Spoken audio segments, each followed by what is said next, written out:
Hi. So we are going to address the most burning issue, that is private limited versus LLP. Hi, this is Rishi. Hi, this is Raj. We are from Invest in Pre-Leased. We help you profit from curated pre-lease proposals.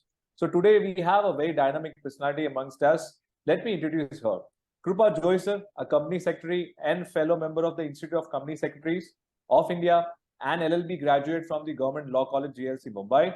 She is passionate about corporate laws and has worked with a reputed practicing CS firm and got hands-on experience with leading with one of the India's largest corporate sectors, that is construction industry, handling corporate restructuring, legal due diligence, drafting agreements, rendering opinion on diverse issues under Companies Act, FEMA, NBFC, and has represented her clients before NCLT, SEBI, RBI for more than 9 years now.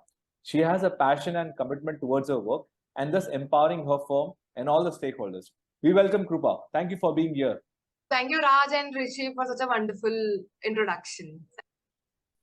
So like you mentioned, for a private limited, there are directors. Similarly, for LLP, is there any designation? Yes. So in LLP, also there are two kinds of partners. One is designated partners and others are partners.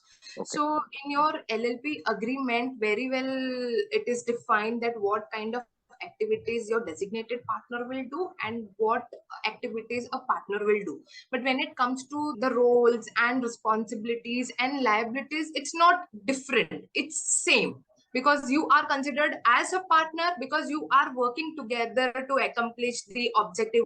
However, the LLP agreement can be more specific in defining their roles and responsibilities.